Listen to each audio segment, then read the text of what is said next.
So here I am debriefing the summer experiment with the kids. One thing that we've learned in coaching and training is that we really don't learn just by our experiences. We learn by reflecting on what we're experiencing. So every night with the children at dinner, we have them bring out their chore charts and bring out the summer growth plan, and we reflect on the day. We ask them, how do they rate themselves for the day? Like, how did they feel the day went? Like, just overall, were they happy? Did they have a good day? And then we ask them to rate how balanced they were through the day. And I'm going to tell y'all up front, the first day the second day really was the absolute hardest for me. So the first day, they timed everything. They put 9 to 10, I'll do this, and 10 to 11, I'll do this, and 10:30 to 12, I'll do this. Like they had it all mapped out with the time of day associated with it. And it went really well, actually. Second day, they decided, oh, you know what, we're just going to put a flow. We're not going to put times to it because maybe, we started an activity later than that. And then so Matt and I just let them experiment. So, right, because this isn't about getting it right. It's about experimenting, learning from your experiment, and then modifying it as you debrief. Some people like to call this conation, but it's this idea of getting a plan in action and then reflecting on it and changing it and making it better and better and better over time. So the kids are going to be learning a lot of that this summer. So they had day 2, and day 2, I'm just going to tell you, was 8 solid hours of either gaming or watching YouTube videos, watching gaming on videos, or watching their little Netflix things. 8 hours. I was shocked. Sorry about that. There must be somebody close by. I was shocked, and I wanted to interrupt many times. I wanted to warn. I wanted to tell them, oh goodness, you guys, if you're not, I wanted to be like, oh, have you done your chores? I so wanted to step in so that they wouldn't get consequences, right? But the better part of me took over, and I was like, it's not going to kill them, right? 8 hours of media once in their life will not kill them, and they're going to learn a valuable lesson. So we let it go. Finally, when I got off work, and I said, you know what, I'm going to go wash the car. And I did say, you guys get off now. And they did, finally.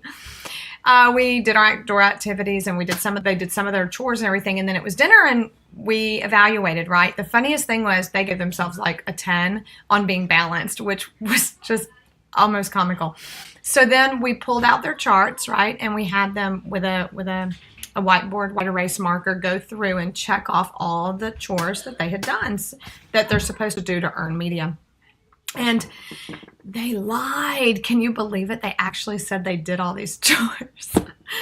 Again, it was hard to compose myself. But I was like, wow, this is fascinating. And then we had a nice discussion about lying to ourselves, because this is about them having self-leadership, right? So it's not even about them lying to us. It's about them lying to themselves. And we talked about what that was like and how they felt when they did that. And they were like, yeah, it doesn't feel good. And we said, yeah. So we erased some of them and we had them have another 3 minutes of silence to do some business with themselves and be honest with themselves about what they did and didn't do. So there's 14 chores chores and activities that they need to engage in to be balanced. And all those are on that chore list. And so we're starting to rate them, give them a grade. And so they imagined that their grade before they did it honestly. They're like, oh, I'll get a 7 out of 10. I'll get a 70 at least, 70%. And when we actually went over it, one of them got 50%, which was pretty good actually, and the other one got 35%. So when they saw it on paper, and they were just floored. And little Matt, you could see the healthy shame come over him, and he was just like, I had no idea that I wasted that much time today. And then we said, do y'all even know how much time you were on the computer? And they were clueless. Neither one of them had any idea. When we said 8 hours, they almost died. They were like, that would have taken us 8 weeks during the school to be on media that long. I was like, yeah, 8 weeks worth of media you did in one day. So they both felt the weight of that, and then they both felt the weight of not getting media the next day at all, right? Because they weren't balanced. So they didn't do all their chores at all. So they didn't get media the next day. So what did they learn the next day? Well, Matthew was up at 5 a.m. doing every single one of his chores, even though he wasn't going to get media that day because he wanted to make sure he got it the next day. So that was really fun. Annie kind of woke up depressed and mulled around and read books all day long until about 5 o'clock in the evening. And then she got herself in gear because she didn't want to lose media the next day. So it was an interesting learning experience.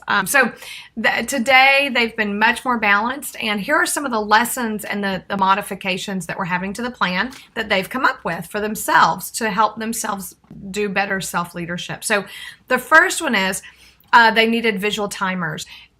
So we bought them these cute little visual, timers that everyone in the room can see. And they realized that would help them with accountability, that if they set that timer and put it, right there where everyone can see it, then they're not tempted to change it or modify it or not set it.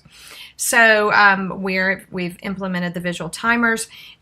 They decided to put limits on their TV and their consumption of video gaming. So we're experimenting with 30 minutes to an hour a day on each, which I'm going to do some research and make sure that that's not too much, because it might be.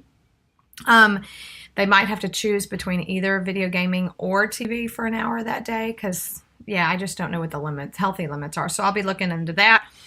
They want to play outside earlier in the day, so they're getting up to jog with mommy. Can you believe it? It's amazing. Can't believe it. And then, not forgetting meal times. That was really cool. Matt realized the first day he did his schedule, he forgot to put meal times in there, and he forgot to eat. And his college sister was in the room when we were debriefing, and she goes, "Oh my goodness, that's what I did my first year of college." So it's beautiful to see the 9-year-old learning to not forget to eat, and that maybe he will remember that by the time he's in college because he's getting that training. So that's how that's going, and they're learning, they're growing, they're learning more about how to lead themselves well. It has been work because we're trying to make sure they know how to do their chores well. So training them and how to clean the bathroom and how to do their clothes and all that is continuing. That's been a long process anyway, but so far it's super exciting to see them learning. Very hard to watch them fail and let them fail. Very hard.